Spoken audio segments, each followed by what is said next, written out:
All right, here we go. Here we go. Monday Night Knicks. Another edition of Knicks Fan TV. Special edition Knicks Fan TV. This is the weekly recap, the good, the bad, the ugly. CP from Knicks Fan TV. Tommy D in the building. And we're going to recap. What's up, CP? This week's good, bad, and ugly. It's Jay Ellis's birthday. Happy birthday to Jay Ellis. So we gave him a much-needed night off, and especially after the debacle that happened at MSG last night, Jay Ellis just needed a mental relaxation, man. So we're going to take over for him and recap some of what we saw this week. If you're a diehard Knicks fan who loves to talk about Knicks news, Knicks rumors, and post-game live analysis featuring live callers, make sure you smash that subscribe button and the notification bell so you don't miss anything. Hit that thumbs up for you boys. Salute to everybody on Veterans Day, man. All the vets. Salute to all the vets in the chat, wherever you guys are watching from worldwide. We appreciate the sacrifice that you've given to us to allow us to do these things. Tommy, how you feeling tonight, man? I'm doing great, CP, and I think maybe even you and I needed a day off after yesterday, coming off of Friday. Brutal. But always great to be with you, and echo the sentiments. Thank you to everybody who's served to help us continue to do what we do on a day-to-day basis. And God bless everyone. And just happy to be here, man. Absolutely, man. Thanks again for coming on and sharing some insight. So let's get right into it, man. Coming off of, the extreme high, which was last Friday night in Dallas. A gutsy, gritty win, going through all the storylines and coming out victorious. And then the extreme lows, which was another embarrassing defeat last night in Madison Square Garden to the Cleveland Cavaliers by a score of 108-87. As we know, the Knicks brass came out immediately after that game and voicing their displeasure with the team. They want to see improvement. Consistency is the word that they harped on time and time again. And it seems like, they put a lot of it on David Fizdale's shoes. It seemed like they put Fizz on notice that they want to see improvements with this team. And they're going to tackle this in 10-game segments here. Fizz came on last night as well. He took full responsibility for everything. It looks like, obviously, this thing has been wearing on him as well. Where were you, when this press conference came out? What was your reaction when you saw it? Yeah, so for me, I have a different perspective in a lot of ways. First and foremost, everybody has a family. Fans want to talk about firing this person and, this person's, the reason. And there's a lot of I would say different variables why the teams has started 2-8 rather. But I just have empathy towards the front office people and the coaching staff. It's a hard job, and fans don't know all of the things that go in there. So, just from what I know, I'm not super comfortable talking about it. But just from my perspective. It's a situation that obviously the owner's not happy about, and it's got to get better. And I think everybody understands that. And I don't know if it's a 10-game, on the clock type of thing that's being reported.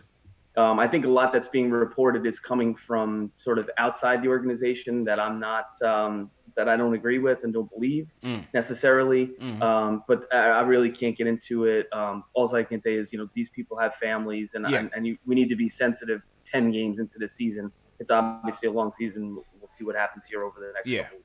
I agree, man. It's certainly tough. In sports, we typically look at things as cut and dry, black and white, and very much, wins and losses. And what have you done for me lately? Especially in this town, you know it as well as anybody. It's difficult, man. This is not for the faint of heart. And whether it's coaching, whether it's players, this is you have to have thick skin in this town in order to survive. And a lot of us had realistic expectations for this team going in. A lot of us had wins hovering around 30, maybe a little bit less, maybe a little bit more, hovering around 35. I think, the disappointment lies not in the fact that they've been losing these games, but the way they've been losing. when you come out with that effort against San Antonio to start the season, come back against the Nets, the Boston game, the second Boston game, the first one was a wash, the second Boston game, the Dallas game, how competitive, the fire that they show, and then you come 2 Sundays back to back and you get completely embarrassed on your home court against upstart teams with young players, new players. The chemistry thing is a question for them too, but it just seems like these teams come into our building much more prepared than we are to go to battle. I'm not sure they're more prepared as much as they are loose, on a Sunday afternoon, and a lot of those can be considered getaway games. I didn't see what Cleveland, their schedule over the last couple of days. Sacramento was sort of on an East Coast trip. That I think was the more egregious loss, because they were 1-5 and they were reeling on the front end of their trip, if I'm not mistaken. Yes, they were. And Sacramento was, yeah. And it wasn't, it wasn't a great performance, and you can't have bad performances when you're rested at home. There's really, in a lot of ways, no excuse for that. Even if you have, a struggling Mitchell Robinson, an injured Elfrid Payton, an injured Dennis Smith, injuries, yes, they're part of the game. That's why you carry 15 players. And I feel in a lot of ways that, what they've failed to accomplish early on is adjusting to smaller, faster teams. You saw it with Boston with Kemba Walker. You saw it last night when Cleveland went with the Garland Sexton backcourt, where they just were speedballing it up the court, and all of a sudden Colin Sexton, who I think we mentioned it before, I was as big a fan in the draft as anybody, just based on how the league has been trending. But I didn't consider him a real off-the-ball catch guy. Right. That surprised me. That surprised me, man. All of a sudden, off the catch, he's banging down 4 or 5, 5 to 6 from 3. Yeah. Which stretched, the lead from, 7-8 to 15-16. Killed us. He was phenomenal. And still 20, 21 years old. So, but John Beilein's, he's a very savvy coach, and said, what, if they're going to go big with Ntilikina and Barrett, then we're going to counter with small. Right. And then, that's from a coaching standpoint. If I were going to have any real issue, yes, it would be, hey, you got to be able to adjust to that. And maybe they didn't have the personnel for that. And then that's a whole different conversation. But they miss Elfrid Payton for sure. We'll see how much they miss Dennis Smith. You heard Fizz talk about it today. He's really excited to get him back. Mm-hmm. So we'll see what happens there moving forward, which sort of takes us into the Ntilikina conversation that I'm sure we'll have in a little bit. Yeah, exactly. I'm going to get back to that counterpoint in a second, but you also mentioned the fact that these other teams are coming in here way more loose. And I'm bringing up a tweet from Alan Hahn, that kind of speaks to that fact. I mean, we're shooting, 38% from the field, 28% from 3, averaging 18 turnovers in 4 games at the Garden. I mean, it seems like pressure's busting pipes for these kids right now, man. I don't know. I'm not sure what it is, man. Well, the thing for me is, at least that's what I saw yesterday, and also in this Sacramento game, and I would think the numbers support this, but I don't have those numbers in front of me. But Fizz has talked a lot about, I need a guard that's going to push the ball up the floor, mm-hmm. right? Give me the guy who can just pressure the ball. And you saw it last night. Cleveland had it again with Sexton, Garland, and Crawford as well. But for some reason, when the Knicks, I've seen this over the last probably 4 or 5 games, when the Knicks rebound the basketball, somehow it lands in Randall's hand. So when you have the advantage off of an offense or defensive rebound, he's the one bringing the ball up the court. And I can't think of any way you'd want to have him on top of the key 40 feet from the basket, trying to make decisions with 17, 18, seconds on the shot clock as sort of your point forward. There's no way that you're going to be able to break down the defense. There's no way you're going to be able to drive and kick with him in that situation, triggering the offense. And I just constantly see him triggering the offense, and it doesn't. I don't think obviously there's a lot of other nuances that go into it. Mm-hmm. But if he's the guy who's going to trigger the offense in 5-on-5, it doesn't surprise me that they're 28th, 29th in the league in offense. And that's the thing, when it comes to the coaching that kind of has a lot of us questioning. Fizz is just when you see that with Randall, at the rate that he's turning the ball over. Yes, the point guard play hasn't been as consistent, and maybe it's not according to Fizz's vision. But do you see that as a lack of trust amongst the play, amongst a guy like a Randall or Morris in Frank, who's been, the primary point guard out there on the court? Is that Fizz not making the proper adjustments? Why is it that we're constantly seeing Julius Randle with the ball trying to initiate the offense starting from the top of the key? I mean, that's almost a recipe for disaster almost every time. And I think that's why you've seen them lose every first quarter, right? So that's not adjustments. That's how you're going out, starting the game based on your game plan. And, for me to see, and now it can work against bigger guards, right? You saw it the other night against Dallas with Doncic, who's not a great defender. Hardaway Jr. is not a great defender. Finney Smith, who's a good defender, but, has to chase those other guys around, and Porzingis, who's, obviously learning to play pick and roll. I think that Dallas, matchup is a great matchup.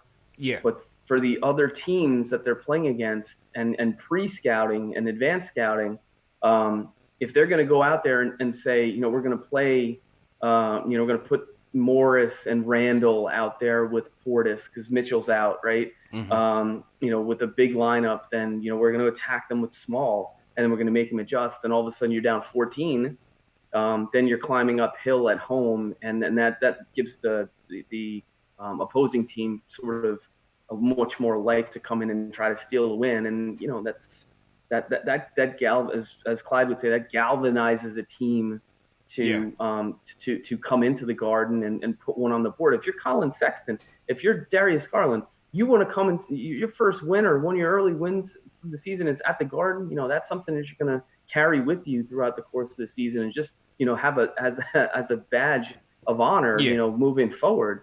But the lack of adjustment for me, I think, is something that over the last two Sundays has been a real big problem. Yeah, you could see it, man. And these kids, they were gleeful last night. Sexton and Garland, they were fun. They were having a blast out there. And as you mentioned earlier about counter and adjustments, I would think, and I didn't really see this last night. Let me know if you did, but I would think that conversely, when they were trying to exploit our size out there with their speed, I didn't see much of us really trying to put them in a mismatch. The smaller guards on Cleveland, whether it's through Frank, whether it's through RJ. Yeah, they're not really post up guards at this point, but why not trying to get Morris or get Randall on these guys in the post and try to exploit them and use our size as a strength.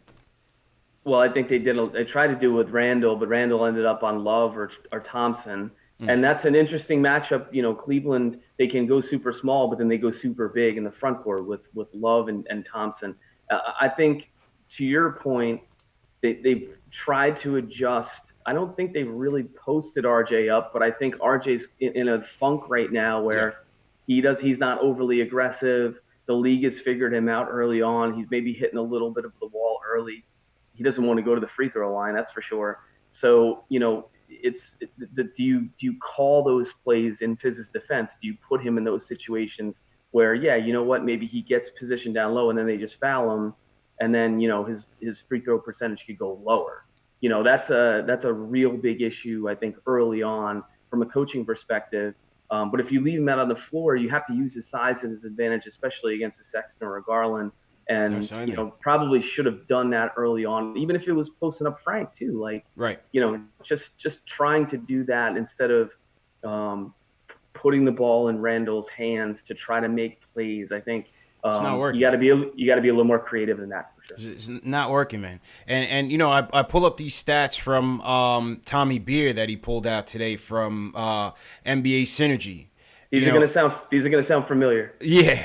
I mean, running action on 3.6, cutting action on 3.6% of their offensive plays, averaging just 4.6 points a game off of cuts. We're at the bottom of the league in frequency and points scored off of the pick and roll, and I want to get back to that. Top 10 in isolation frequency, but they rank 29th in the NBA per ISO possession, scoring just 0.75 points per ISO possession, turning the ball over. Top 5 in post-up frequency, but only one of 9 teams in the league scoring less than 0.8 points per post-up. I mean, back to the pick and roll. Like, what do you see as the reason why they're not running as much pick and roll, knowing that if you have a guy like a Frank out there, that's kind of how, he kind of gets going. We saw that in the FIBA games as well. What's your take on why we're not running more of this, given our offensive futility? You play in Portis, Morris, and Randall. Yeah. There's not enough space there, and obviously not having Robinson in the lineup the last 2 games with the concussion, and even before that, having him in foul trouble. Robinson has really had a tough start to the season, and they could, I think over the course of time, let's say over the last 3 or 4 or 5 games, had he been there and healthy and getting back to where he was last year. And paired with RJ, they could have run a lot more pick and roll and had a lot more success. But just not having him there clearly is impacting it. Yeah. But it's also for me, play Portis and Morris with Knox. Play Portis or Morris and Randall with Knox at the 3. Playing Portis, Morris, and Randall together without Peyton. It hasn't worked. With Peyton and RJ, that's a nice. I think that's a formidable 5. One of their best. Depending on who, and that's a matchup thing. But to continue to play, to be down 15 points and to play a big lineup for me is, and I think I don't want to speak for anybody else. I'll speak for myself. Yeah. It's something that doesn't free up Knox. It doesn't free up Ellington. Doesn't free up the shooters. Then now you're relying on pin downs for Ellington and pin downs and double screen downs for Knox. And if they don't make those shots, then they don't get a shot for another couple possessions because then it turns back into ISO. It's a predictable offense, and I think we've seen that. Be the case here, and they've got to learn to make the adjustments. And listen, I get it more than anybody. It's hard to make those adjustments, and when guys aren't making shots, it's really you sort of throw your arms up in the air. So it's really a hard situation all around. What would be your, and we're going to get to the calls in a second. Salute to everybody in the chat once again. Hit that thumbs up for you boys. What would be, if you had to make a lineup change right now, what would be your lineup change if you had to make one? I've got to get everybody healthy first, and that's where I have real empathy for the coaching staff. It's hard to just say, hey, listen, you know what, we got to play this guy, and then all of a sudden, Peyton's going to come back, and then Mitch is going to come back, and it's then you got to sort of reset the whole thing, right? And it also, for me, depends on the matchup. So if we're talking about Dallas, I like obviously what happened the other night. Yeah. So you're not going to do a lot of things there. You hope that the team comes out with energy and understands. My message would be understand this is a great matchup for us. And we'll show it in the video later. This is a great matchup for Frank. If RJ can get off the schneid again, this is a great matchup for him. It's a really good matchup for Randall if his jumper's working.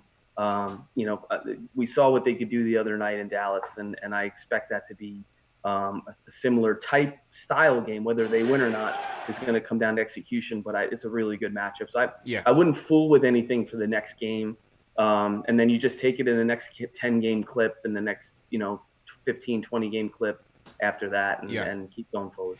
I just see that the Randall Morris pairing is just a very clunky fit, man. And then once you throw Portis in there, like you said, I liked how they matched up with Dallas Friday night. I liked how they used their size to an advantage and taking advantage of Dallas's lack of front court strength.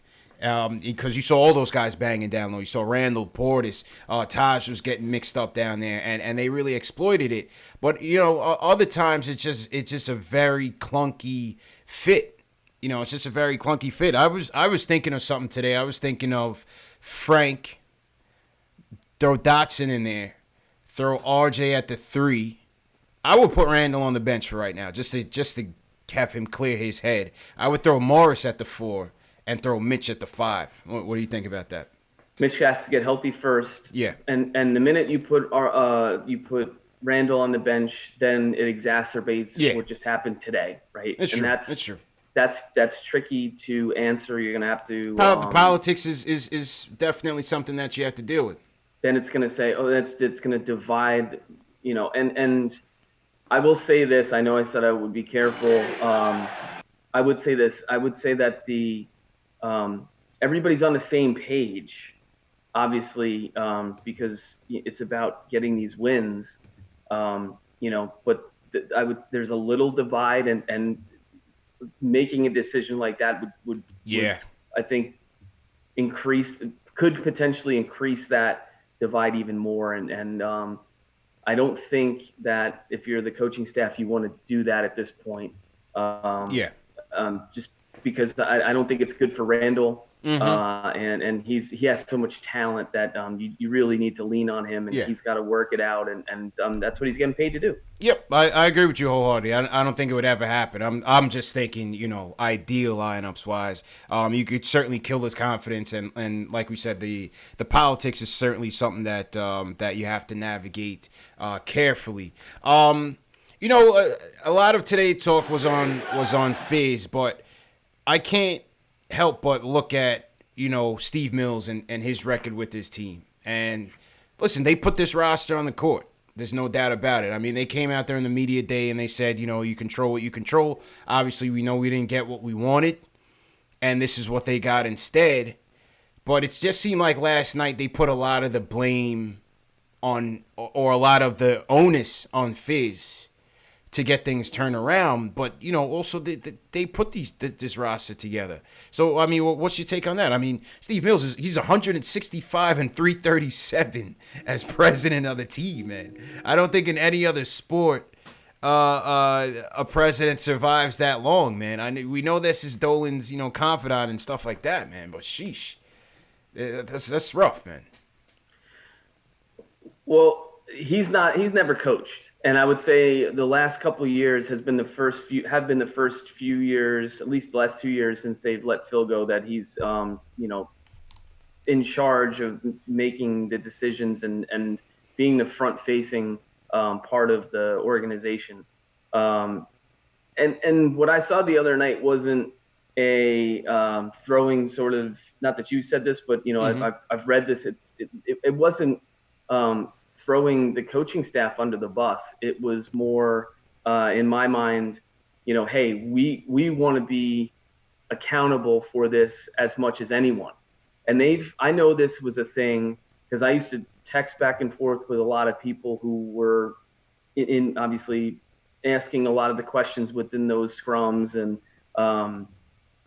they would say to me, why don't you call out the fact that the media doesn't, rather that the front office, Phil in particular, or Donnie Walsh, or Isaiah, don't come out more and address the media and address the fan base. Mm-hmm. And Phil really dropped the ball, I think, with that in a lot of ways. And he ducked the media big time.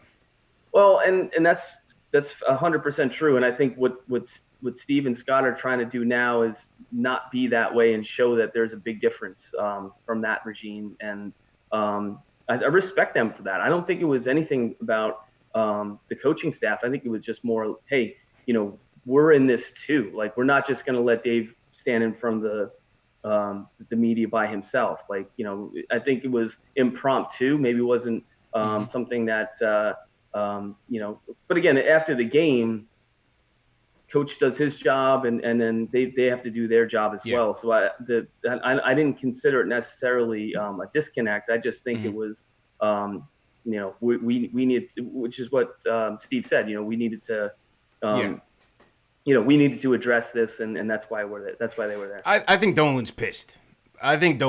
You heard the report that the three of them kind of disappeared at halftime. I don't know if that's a regular thing or what the case may be, but to me, because we've rarely seen this happen, I feel like it was driven through him, and rightfully so. I mean, listen, the team is not playing up to expectations. Again, not about wins and losses, but again, how you lose or how you win. And I don't think he's happy about it, and I wouldn't blame him. If you're asking if the owner, if I know, well, I mean, if that was driven by the owner, I wouldn't know that, but I would say that I don't think anybody's happy. So, that wouldn't shock me one way or the other. What I would say is the reaction from the fans is, at least on social media, is something that I think is a good thing. But also, there's also the element of, the and you saw this, I think, the other night with the chants. It's nobody likes that environment. Yeah. And the only thing that's going to change it is winning, and everybody knows that. That's it, man. That's it. And then you see that once the press conference came out, the cesspool starts churning, man. Isola's in his Ujiri stuff. You're hearing coach's name thrown out: Jason Kidd, Mark Jackson, blah blah blah. I mean, it's just you can't make it. They're good at that stuff. Boy. I put good in quotes. Oh, right? man, boy. Isola could not wait. He had that article written weeks ago, man, over the summer, man. And then he's linking, they won't Ujiri again because that could get them Giannis again. I couldn't take it, man. I gotta tell you, man. Anytime that name comes up, I just gotta say no comment. I couldn't take it, man. Oh, Isola or Ujiri? No comment, man. Oh, no God, you can't make it up, man. You can't make it up. And literally, this I got a lot of receipts. Let's just okay. I'm sure. I'm sure. Hey, there's a ton of fans on Twitter right now that got DM receipts right now, man. Because I'm a pro. This guy is just he's a piece of work, man. He's a piece of work. I'm a pro. Let's move on. Yeah, absolutely. So, listen, with that being said, obviously, I don't want to see direct change. I want to see Fitz be able to work through this. I want to see continued growth, continued chemistry with this team. It's just the proper adjustments, whether it's the rotations or on the court, X's and O's. One more thing. Another thing, people in the fan base, everybody is now, Mike Miller is now a popular name being bandied about because of the Westchester experience and so on and so forth. My thing is, if Mike Miller's already on the staff right now and people want him to be the coach, like, what is his influence as a member of the staff, a key smart? What is their influence in terms of how they're going about making adjustments, how they're going about making decisions on a day-to-day that would be different as a member of the staff as compared to being the head coach? How do you see that? That's a great one. I don't know the answer to that at all. I know people who know Keith. I know people who've coached for Coach Knight at Indiana, and know him, and he's just an amazing basketball man, who's obviously coached in the league, and which is an incredible accomplishment. I think a lot of people, unfortunately, just look at wins and losses record, but to become a head coach at the highest level is an extraordinary accomplishment. Mike Miller is a guy I watched at Westchester right down the street here for the last couple of years, run triangle, run horns, run modern triangle, run a bunch of different things, as a really good organizational guy, but knows how to teach and has had success regardless of what he ran. And, he's just a really good basketball guy as well. And you throw Judd Bushler in there. Mm-hmm. I don't, Pat Sullivan, I don't know Caleb.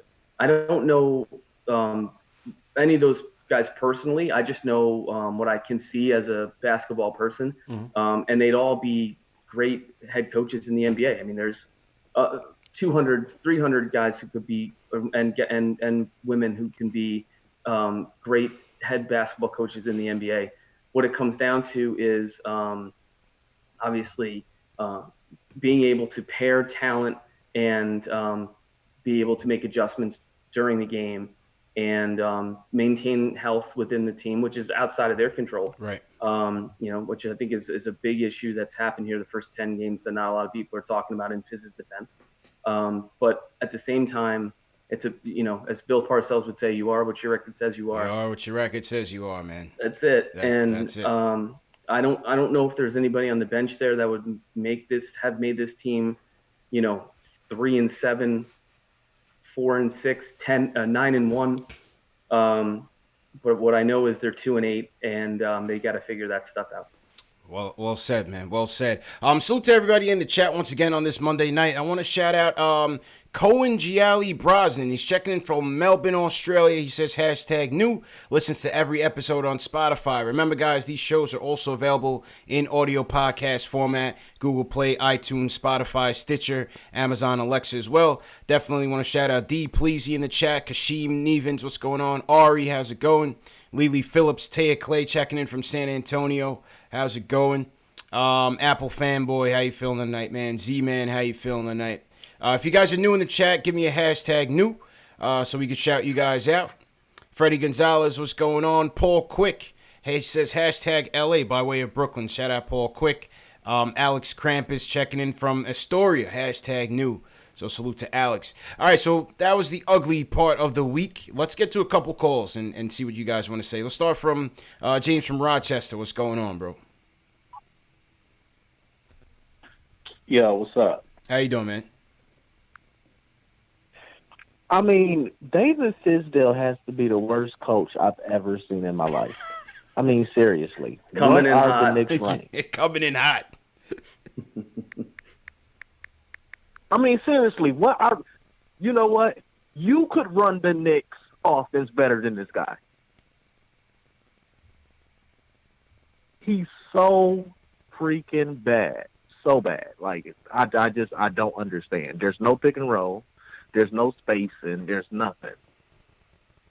Yeah. And Frank Ntilikina, if you put him on the Spurs, do you know how much better he would be with a Greg Popovich? Yeah, I mean, that's a common sentiment. That's certainly the common sentiment. You know what I mean?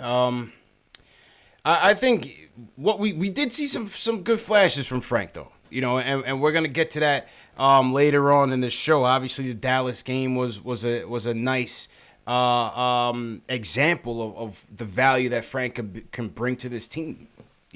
I'm not sure, Tommy, if it's scheme, is it players, or we'll get to that point, but. Listen, I like Frank on the Knicks. I'm not worried about Frank on the Spurs. I like Frank on the Knicks, but like I said, I want to see how we can really accentuate his strengths and to win games, because he can be a capable two-way player. We just got to get the most out of him. All right, go ahead. I think there's going to be a lot of anti David Fizdale sentiment here, and it's understandable. As far as Frank goes, a matchup has a lot to do with it. I don't think there's one organization in the NBA that doesn't look at him and think that he has the potential to play 10 years in the league if he can just make the shots that he takes. Right. And that really, if you're a Pop, or if you're a Pop disciple, or I think the Knicks certainly understand that too. Then it just becomes, what is he going to get paid after this year? And deal, yeah. And, what's his second contract going to look like? That's a gamble, but I think if you have the right, players around him, then he's got the ability to be. And I've said this from day one. Mm-hmm. He's, even if you draft him at 9 or 8 or whatever it was, you sign up for a guy who's going to be a rotation player on a playoff team at the back end of his career for 10 years, right? I mean, Mm-hmm. that's something that you can't just find.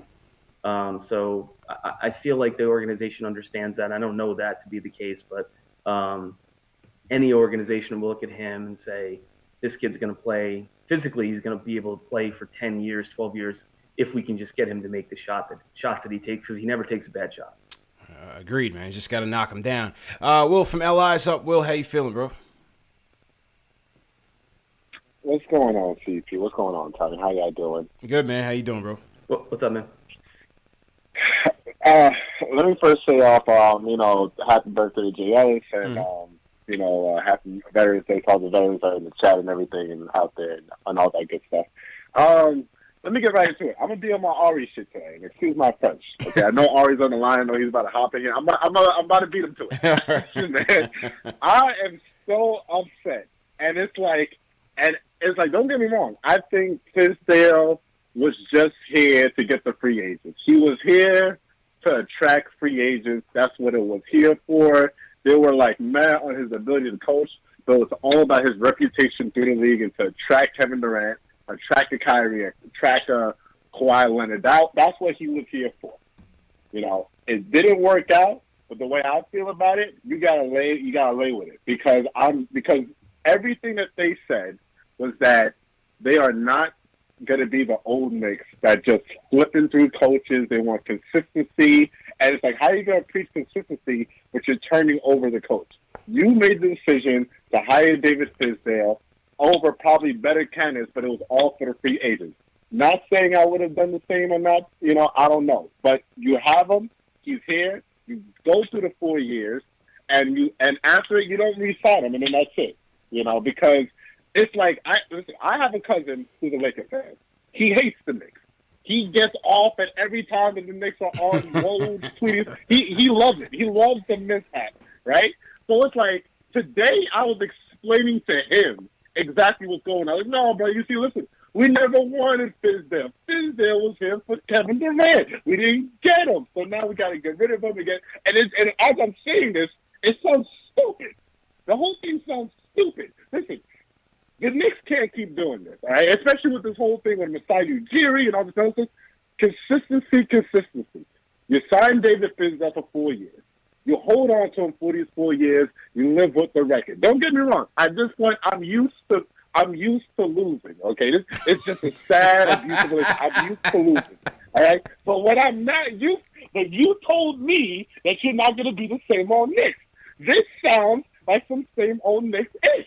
You got Dolan overreaching when you say who's going to stay out of it, and it's annoying. That's why I'm hot. I'm going to take it back to it. Well, appreciate it, man. Appreciate it.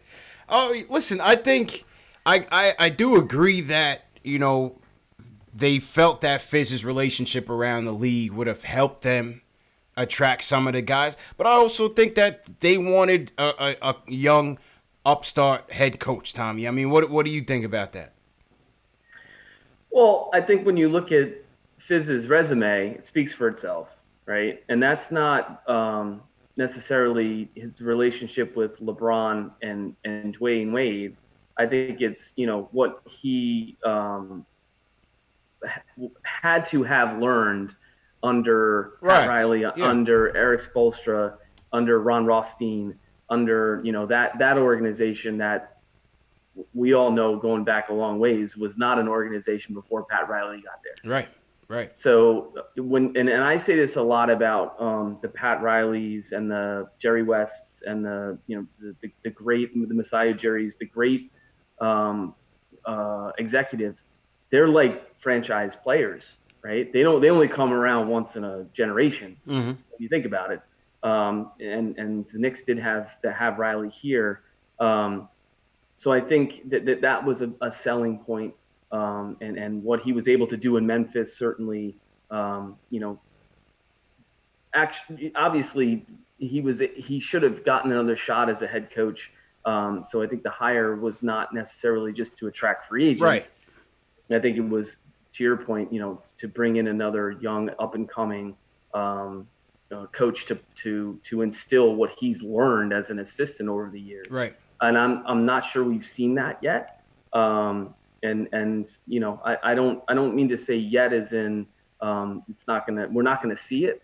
I think fans react to Wojnarowski stuff and certainly the press conference from last night. They're entitled to their opinion on it. But I don't think there's any intent to move on from Fizz at this point. Based off of, again, his resume, and then it comes down to wins and losses, and we just said before that will ultimately be what it's about. Yeah, the Woj article was dangerous because it made it seem like his firing was imminent, whereas I read it as they took someone's opinion of the press conference and spun it into, well, it's coming, sooner or later. I don't necessarily see that. I do think that there needs to be some improvement. I mean, they cannot continue to get washed. The KP game is going to be another benchmark. The KP game is, how Dolan is with the optics, man. The KP game is going to be another benchmark, man. They cannot get embarrassed in that game. They have to come out and be competitive. And I do think he's on notice, but I don't see it as being imminent, as that Woj article suggested. The Mavs rematch, again, I like the matchup, and that's what we saw in Dallas. If they can create that sort of scenario again and then make adjustments as the game goes on, Rick Carlisle is going to make those adjustments. And again, that's going to be on the coaching staff to readjust based off of what they do.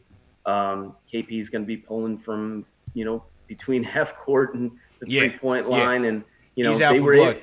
They were able to beat Luka Doncic in his triple-double.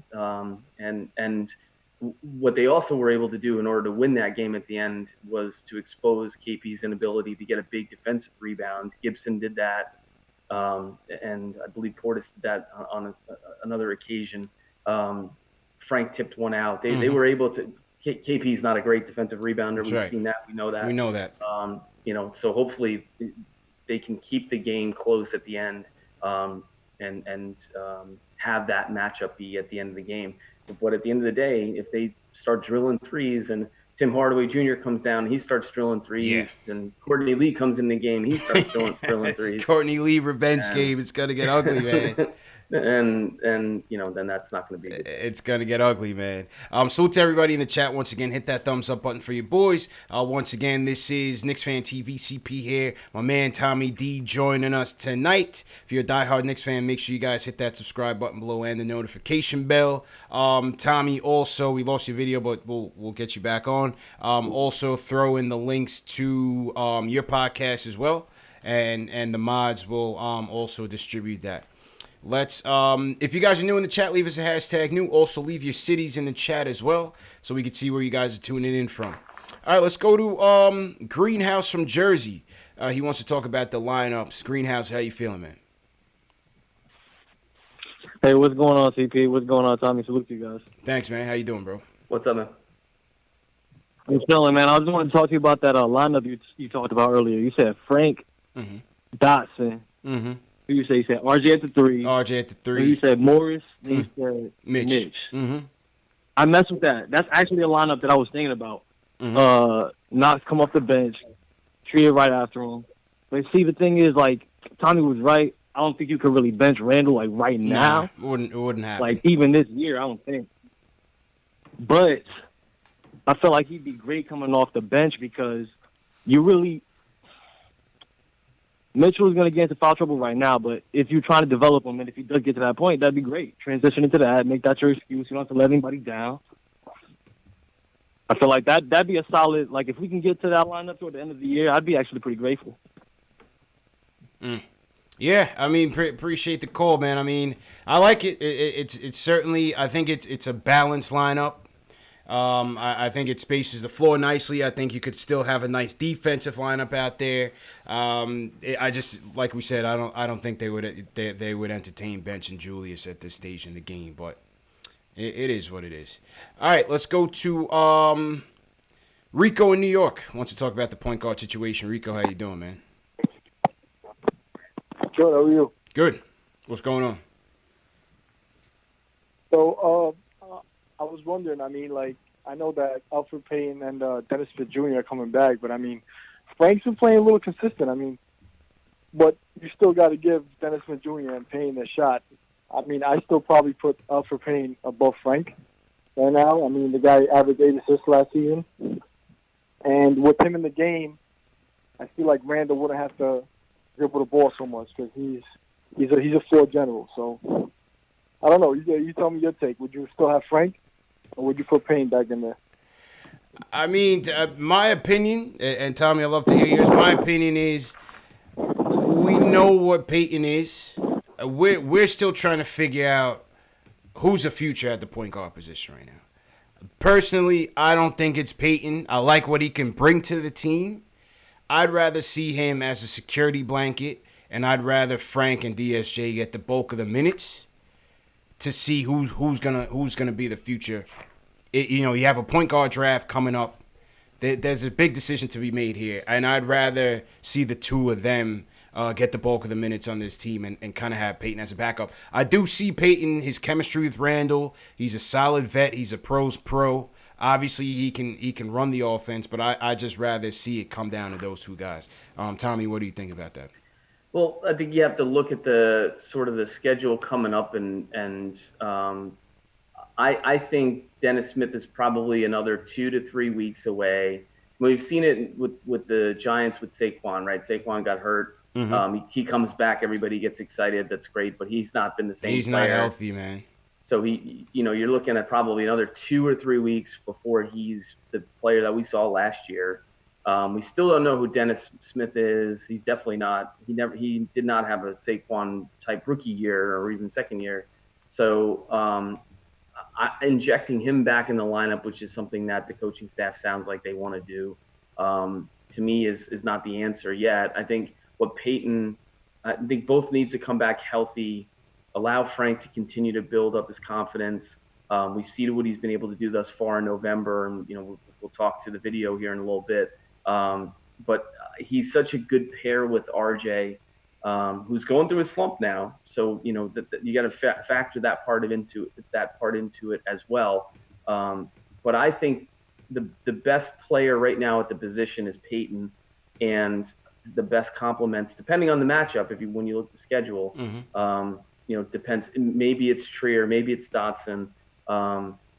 It all comes down to who's making shots too. At the end of the day, yeah. If you're not making shots, and then Frank falls into this as well. You really can't be on the floor in this league, and that's that's something that and that's a problem. Well. None of them can shoot, man. Right now, very well. None of them can shoot right now. That's the problem, But they all can shoot. They all can shoot. It Yeah. just comes down to who can get people into rhythm. We saw them shoot the other night in Dallas just fine. No, I mean the point guards. The point guards.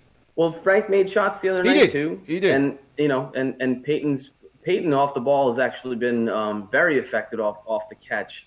But I think what fans need to understand is that their New York City, New York basketball understanding of point guards, it's really not what the NBA is at this point. It's probably because they haven't had a player of the elite caliber. Is Trae Young the point guard of the future going forward? I look at Ricky Rubio, what he's doing in Phoenix, mm-hmm.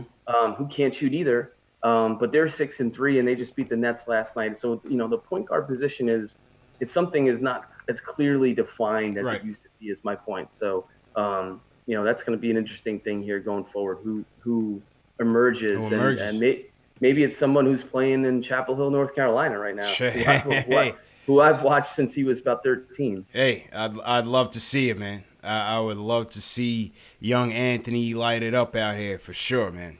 But let's see. We're a long ways away to get there. Paul from LA, what's going on, man? How you feeling, bro? Yo, I'm good, brother. It's been a long time since I got to talk to you, man. Long time, man. How you doing? I'm good. I'm a little depressed over this whole Fizz situation because I think it's evident that we have the wrong coach. I think his number one job is to put his players in a position to succeed. The fact that we don't have an offensive system that plays to the strengths of the roster, I don't care how imperfect the roster is, that's his job, right? He had the whole offseason, preseason, whatever, to figure out how to make these guys more efficient, right? Put in a system that plays to their strengths, that covers their weaknesses to the extent that you can. You can't plan for injuries. I get that. But you know your roster. You know what these guys are good at, and you know what they're not good at. The system, this handoff at the top of the key nonsense, Randall being a point forward nonsense, all of that stuff is on Fizz. Nobody else. That's a complete fail on his part. You can't blame the front office for that. Yes, they didn't construct a roster, optimally. But again, that's Fizz's job to say, okay, this is the mess I got. How do I put them in a position to succeed? He hasn't done that. Fail. Yeah. He needs to be fired. Hey, I mean, I'm not ready to fire him just yet, but I do hear you, Paul. There has to be some accountability here, and again, like you said, Fizz. This is the cards he's dealt with. You know, whether or not you want to blame the front office for the roster that they assembled, he has to figure out how to get those pieces together. And again, it's not about, you know, there are realistic expectations for this team, but there has to be more consistency still, just like the front office said. There has to be more consistency. You still need to see signs of improvement, especially out of our young core. And right now, you're just not seeing it on a consistent night in, night out basis. Tommy, what's your take on that? Yeah, you know, I mean, again, these guys have families, and it's hard for me to say that I have a full grasp of what's going on day in and day out, other than, you know, players not being healthy, and you know, the idea that I'm not sure the idea that they haven't been put in the best, the best possible situation to succeed is true overall. I think maybe that's true in certain instances, which he mentioned, but you know, I don't know enough to say that it's a fail yet. Let's get the roster back healthy, and keep this thing ing forward. That, in my mind, anyway. I mean, it's 10. There's 10 games. It's 10 games. There's 72 games left. 72 games left, man. A long way to go. And we've seen really good. And this is something that I think we haven't heard yet either, or at least I haven't seen on Twitter or not through these phone calls yet. They've played really good basketball, which Steve and Scott Perry mentioned yesterday. Like, it's not like they haven't played well. There's been really good basketball. We've seen it. Mm-hmm. And, you know, that's an important thing too. So it's not, you can't just be, you know, coaching staff hasn't put players in a position to succeed as a whole. That's not true. They've been good at times. Their record just doesn't indicate it. Got to put it all together, man. Well said. So to everybody in the chat, once again, hit that thumbs up button for the boys. I want to shout out the original man. He says #new. Pixel Q6 checking in from Westchester. U2B checking in from Miami. What's going on? Salute to SoCal Ref. How you guys doing out there? Jose Alvarez, what's going on? Frank White, what's going on? Tommy, man, so we touched on the ugly, which is obviously the Fizz situation. The free throws continue to be a complete pain. I haven't seen in my years of watching this team, I haven't seen this team be that terrible at free throw shooting as this team is.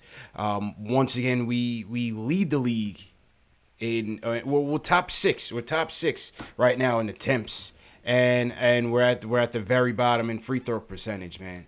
I don't, you know, how do we correct these issues, man? I have no idea. No idea. I think what RJ has done, and we talked about this on the last episode about, you know, cutting and driving, you know, mentioned it earlier in the show. You know, RJ is an elite driver of the basketball, getting to these scoring, what we said before, it's like 6.2 points per game on drives. And he's only shooting off those drives from free throw percentage. He's getting fouled 3.5 times a game. He's only making 38% of those three. So if he were to make 3 out of those 3, then you're talking about 9 points per game at 19 years old, which would put him in that Giannis, you know, in that top like 20 to 15 class of people who can put the ball on the ground and get to the basket, draw fouls, get to the line, make those shots. Those are important plays going forward. That's how you win games in the fourth quarter. That's how you win playoff games. You know, you have to be able to physically draw contact, you know, but also make those shots. When RJ starts missing them, it becomes contagious. Mm-hmm. Marcus Morris starts to miss them. Kevin Knox starts to miss them. They almost lost the Dallas game off at the free throw line. You knew that was going to come eventually.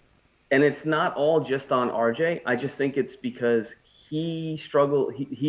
This is a new thing for him. And they rely on his drive so much and they're not a great offensive team, as we know. Mm-hmm. When those shots don't fall, then the pressure, especially when you're down 10 to 12 to 15 points in the first quarter, first half, you've got to be able to capitalize on those to stay in the game. And then that's when the basket grows even smaller. Yeah. So if they're able to just, settle down and not trail 8 to 10 points in every first quarter, then I think you'll see that free throw percentage go up. But I think they're feeling a lot of pressure based on the fact that they're making good plays. They're just not capitalizing on those plays with the free baskets that they get at the line. Okay, got to sink those free throws, man. Got to sink those free throws. So we got Chicago coming up Tuesday night. Let's see how they bounce back in Chi-Town. So, it is hard to touch on anything that was good this week after some terrible losses. The Detroit game was a tough one to sit through. Obviously, last night's game, last Sunday night against the Kings was a tough one as well.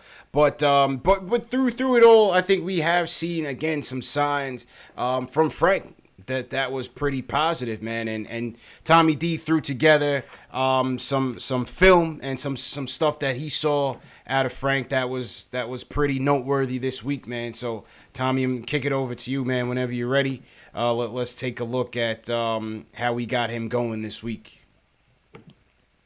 Yes, indeed. As I start to share, Mm-hmm. I'm gonna find it right here.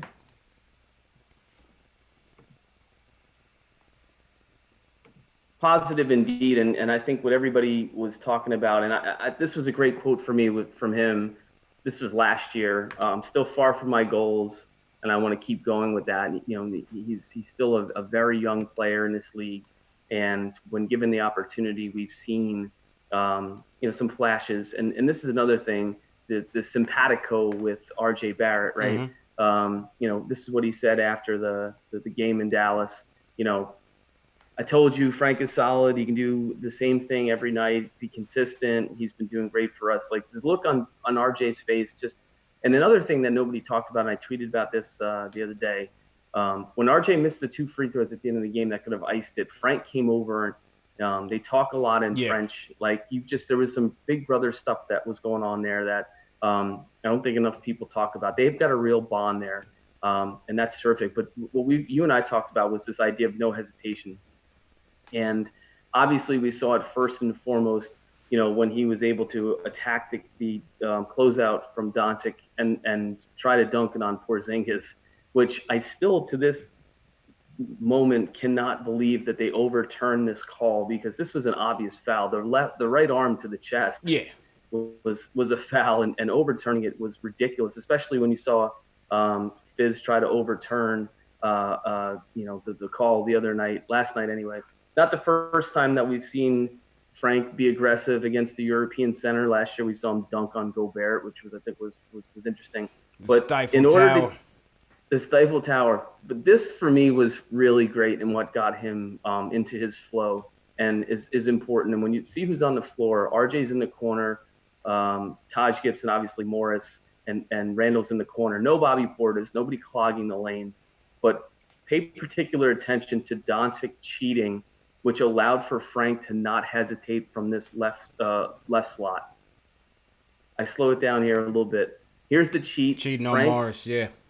Frank takes the step to the corner and does not hesitate. In rhythm, great shot, great release, and that started to get him into his rhythm. We saw this last year as well. Left slot, above the break 3. He has that ability to make that shot there off the catch.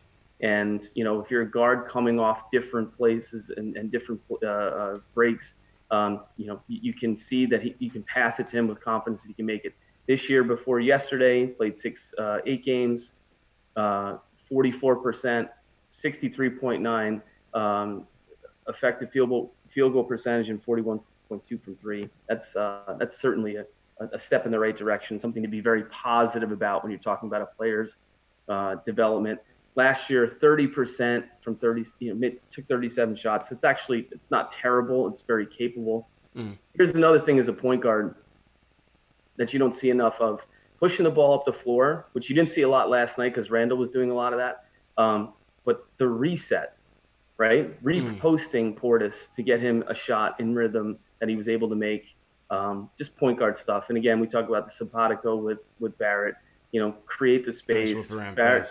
Barrett has hook around pass. Barrett has confidence with him. In him, he's able to make the shot. And then the effortless effort plays, aka hustle plays. Easy block at the rim, and then finishing it up. This was, sort of icing on the cake. When he was feeling himself, knocking down another shot, 4 or 5 from 3 the other night in Dallas. And stuff like this, just being disruptive, deflections, staying in the play, creating a stop when they're up by 1 possession. We saw this certainly against James Harden. This was from last year, I think, or his rookie year. He has this ability to be disruptive, to get deflections, to contest. That's probably a foul this year, but at least he has the ability to dig in, be active with his hands, be active with his feet, and just be disruptive and get deflections and make those effortless hustle plays, contest shots. And here you see his stats from November, including yesterday: 8.2 points, 3.8 assists, 3.8 rebounds, 0.8 turnovers, 2 steals, 2.2 steals, 2.2 blocks, 7.8 contests.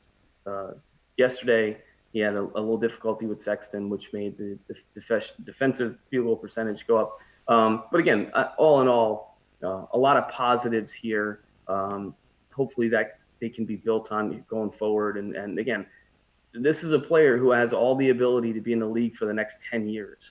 All he has to do is make the shots that he takes. And he showed that he can do that here over the last 5 games in November. It's good stuff, man. It's good stuff.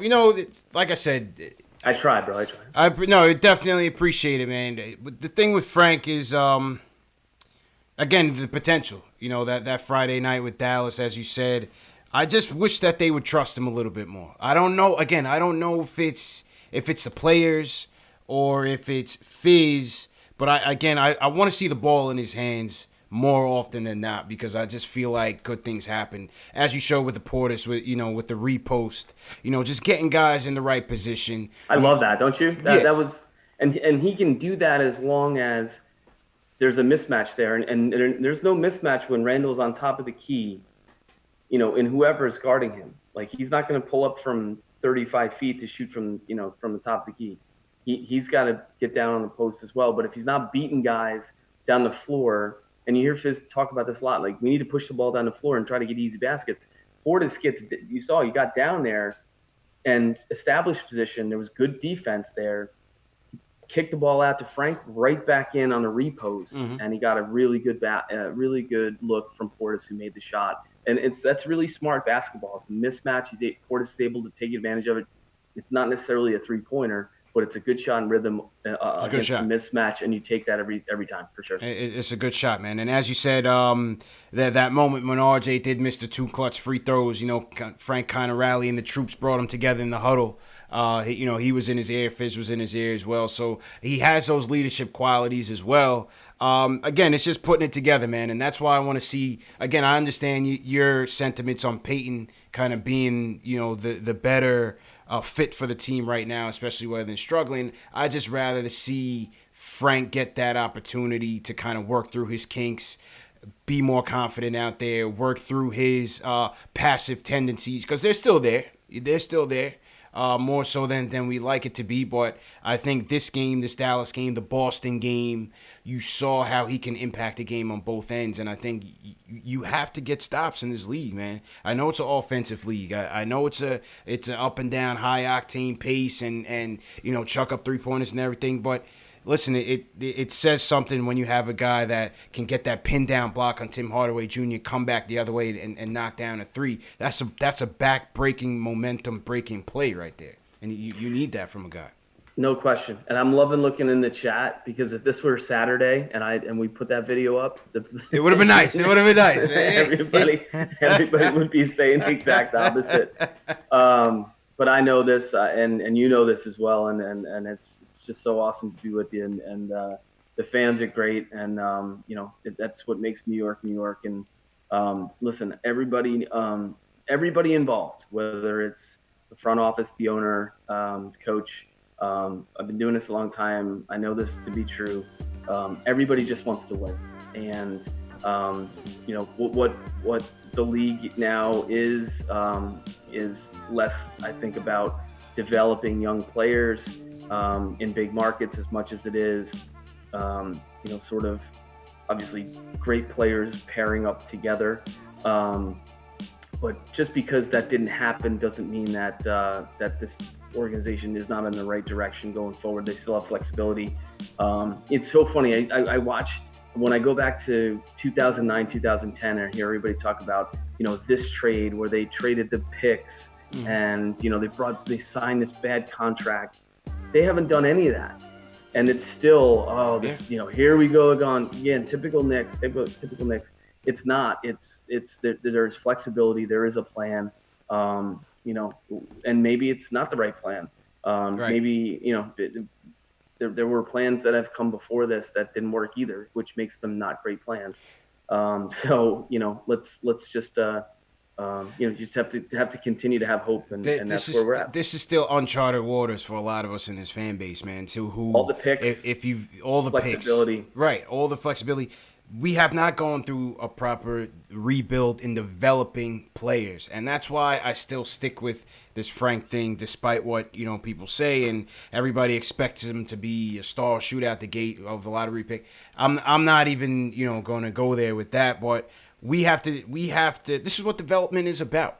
You know what I'm saying? Like, these guys are not all going to turn it. Some of these guys are not going to turn into much. And let's be honest, right? Every young piece that you draft, every young piece that you bring up through the organization may not be a contributing piece down the road. You can't just build through the draft. I mean, Right. That's a fact. Look at what the Suns. Look at what the Suns are doing. If anybody listening to this, watching this, didn't watch the Suns Nets game, and yes, again, it's only 10 games or 9 games into the season, it's still November. Where the Suns are now to where they were 2 years ago, and still building around Booker, supporting him. Look at what Donovan Mitchell was with Ricky Rubio. Yeah. Ricky Rubio with Booker. Now Booker's really taking himself to that next level. And then they brought in Saric, and they brought in Baines, and they brought in, just a lot of guys that nobody wanted. And, that's a knock on the Knicks players now. We've heard somebody say that earlier, like, oh, you know what? The Knicks are a bunch of cast-offs. So are the Suns. Yeah, that was the Cavs play-by-play. His name's slipping me. Austin Carr. Austin Carr, yeah. And he's not wrong. And when you lose, it sounds disrespectful. But when you're 6-3 like the Suns, or you make a playoff team, with just a bunch of ragtag players who, let's face it, they're not ragtag players. Like Ricky Rubio is not a all-star, all-NBA point guard, but he's been a hell of a point guard. He's the point guard that they badly needed for a few years now. And has he not won everywhere he's been? He hasn't won championships, but he's won. And he hasn't been on a LeBron team. He hasn't been on a Steph Curry, Durant team. He's been going along his own way and his own path, and he's playing as well now as he's played since he's been in the league.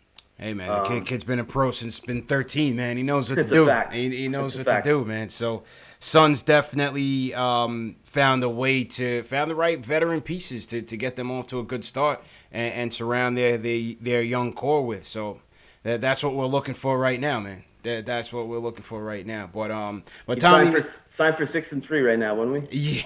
Yeah, absolutely, man.